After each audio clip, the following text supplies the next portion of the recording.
Hi guys, welcome back to my YouTube channel. It's Angelica here. If you're new, come in, have a seat, have several seats, and if you're not new, thank you for having me once again all up on your screen. So, in this video I'm going to be discussing what LSE looks for, which type of people get into LSE, and how to maximise your chances of getting into LSE. This will focus particularly on undergraduate studies, but obviously I'll give advice in general as well. Before I get to the video, disclaimer, I am not an official LSE spokesperson. Of course I have served as a student ambassador and social media ambassador, but this is all my opinion and it's obviously my experience, but also what I've noticed from other people's experiences. However, if you need official advice from LSE, you can contact them. I believe check their website, maybe they have an email, but you can also visit LSE. If you come to our campus, we have a student services centre where you can ask about admission.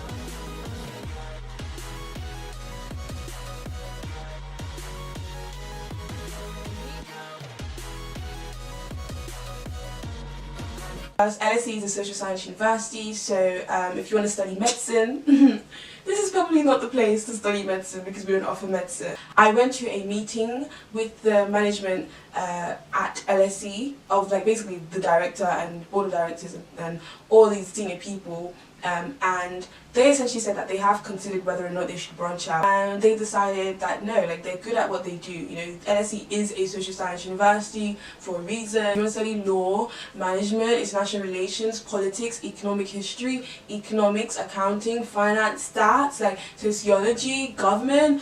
I'm sure I missed out some subject, geography.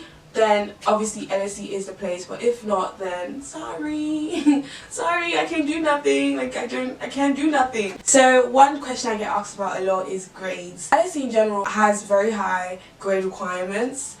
This is standard across its subjects, but some subjects that are particularly popular have even higher grade requirements relative to other universities. This is the case for a few courses at LSE, but this isn't to put you guys off at all. So I've been very transparent about my education experience. Lots of people at LSE have gone to really good schools, international schools, private schools, boarding schools, and they obviously get that training, you know, they get that prep, there is you get your money's worth essentially. But if you went to a school like mine, my teachers weren't trying to teach me A-star A content because most of the people in my school weren't aiming for A-stars and A's. LSE takes that into account when it gives its offers. It contextualizes your application. It's understandable if you haven't done lots of summer schools and lots of programs and lots of, higher education programs before you get into university, because you haven't got that same cultural capital. So I think LSE understands that. Despite LSE having minimum entry requirements, most people at LSE beat those offers. So you have people doing law with 3 A-stars and all they needed was A-star AA. I have a friend who is studying economic history. The minimum grade requirement for economic history is AAB. She got A-star AA. Obviously there's a difference between your predicted grades that you get at A-levels and your actual grades like your GCSEs. And again, LSE does have high standards in terms of grades, but LSE doesn't just look for grades. I think LSE has a threshold. I wouldn't know what the threshold is, but LSE has a threshold for the grades it wants students to get. And so once you get past that threshold, now it's all on who you are. There is not a standard you need 12 A-stars type of assessment, but relative to where you're from. The next thing that LSE looks for is what you do outside of your academics. LSE is very big on this, but this isn't to say now that in your personal statement you should only speak about your extracurriculars. My personal statement was, I believe, 85% academic and 15% extracurricular, but even my extracurriculars were academic. I call them super curricular activities. People who just have good grades, that's not a reason to get into LSE. If you only have good grades, your chances of getting into LSE are very slim, because it looks for people, obviously it's a social science university, so it looks for people who have a interest in the world around them, people who can add value to wherever they are, people who are different, people who have unique paths, people who do something, like show some type of commitment outside of school, whether it's a club you founded in your school, whether it's a society you're part of, whether it's events you go to, whether it's what you read outside of your academics, whether you do art, whether you're a performer, whether you've done the Duke of Edinburgh. It looks for things to star that make you different from other people who have a gazillion A stars, like people who have big plans. You don't have to have ambitions to be the next president of XYZ country. Most people who get to LSE show some type of story in their journey to wherever they are, especially if you're from a lower socioeconomic background. LSE reads everyone's personal statement. So like, I can't stress this enough, like LSE actually reads your personal statement, because obviously LSE doesn't do interviews. You can't just have grades, like LSE reads personal statements. Like, guys, I got my offer, like obviously the reason I got my offer late was because I was at another university and they needed proof of my grades and they needed to know how I was doing. This is so annoying. They needed proof of my grades and they wanted to see how I was doing at that university, so I had to send in my grades and all that type of stuff. So that took some time. Offer was a bit delayed because I was at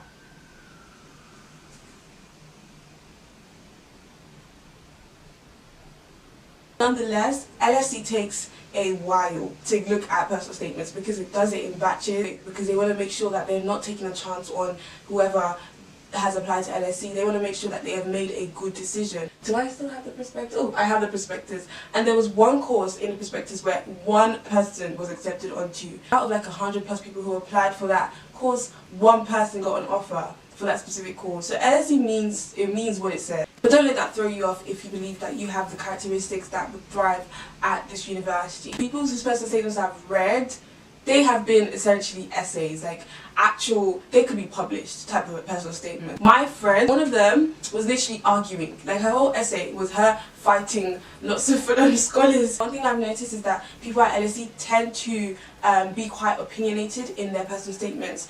We let our personalities show and our character is very evident in our application. In my personal statement, I essentially defined what law means to me.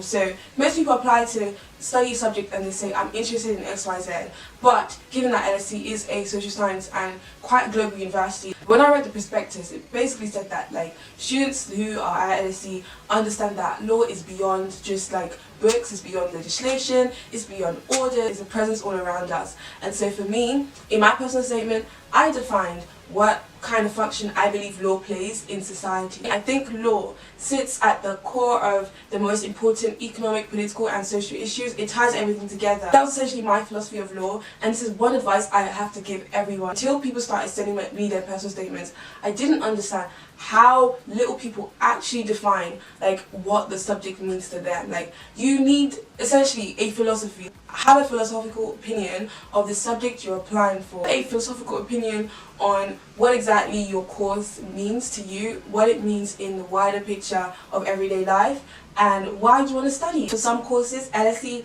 has admissions tests. Before I got into LSE didn't need the LNAT, but it's just been introduced. If you're applying to study law beginning in 2019, then you need to do the LNAT for LSE. So in terms of like the mindset of people, I think one thing that I wanted to say is that people at LSE, it does appear that LSE chooses people who are going to be successful with or without LSE. LSE atmosphere just screams drive, like it screams ambition. People doing all types of things, whether it's like in the corporate world, whether it's like consultancy, investment banking, law, whether it's politics, activism. Like, not everyone is in LSE to get a job at Goldman Sachs. Like, people genuinely want to make a difference in the world, and I believe that LSE sees that. LSE sees the talent, that we're good. With or without LSE, we're good, and it wants to pop us more to be what we have the potential to be. There is like space for you, you know, like even if you want to go into the arts, like LSE recognizes that we need people from various different backgrounds, and that's why it's very international. So regardless of your ambition, as long as you have drive and as long as you can show that you're going to be someone of value in society, I think you're in a good place. Awareness of what's going on in the world, awareness of the bigger picture. Can you see law in other things apart from legislation. In my personal statement, I spoke about economics. I went to an economics lecture at King's College London. I was able to identify principles that align well with the study of law. I didn't speak about economics because I was applying to LSE. I spoke about economics because I identified in economics that law is essentially operating. So law is operating in politics. Law is operating in so many things. I have a friend who spoke about Isaac Newton's law of gravity in his law personal statement. The idea is that LSE doesn't want you to have like a one-dimensional view of the world. It wants you to understand that there is a bigger picture. You know, there is a global picture, and your subject is not independent. It works interdependently with other social sciences. We have this course called the LSE 100. It's a critical course, one of LSE's flagship courses that every undergraduate has to do. So what we do is essentially learn to think like a social scientist. So this term, we've been learning about global food security, and we've been using this thing called Tableau, which essentially gets us to look at data sets and spreadsheets. And you know, LSE realizes that data is the future of the world, so I'm guessing it's trying to get us to get to grips with using data sets and making graphs and communicating ideas through data. You know, you can't just go to uni and just write essays and think you know it, like what's going on in the world. There's a bigger picture. How many times can we count how many times I've said bigger picture in this video? I'd love to know. And the time before this, we were discussing whether markets should be constrained or unleashed. So should we be able to sell our kidneys? Are nudges a good thing? Is tax a good thing? What makes a country economically secure? The module before that module was how would you redesign a democracy? So we're learning about the post-truth society, populism, Trump, and all types of politics. That's the LSE 100 course, and if you get into LSE and if you're an undergraduate, you'll do this course, and also general course students do this as well at LSE. So if you're coming from like the States, for instance, and you're basically on a year abroad at LSE, we have a thing called the general course, and you get to do the LSE 100 as well. It kind of shows like the path that LSE wants to, or is going down, or has already gone down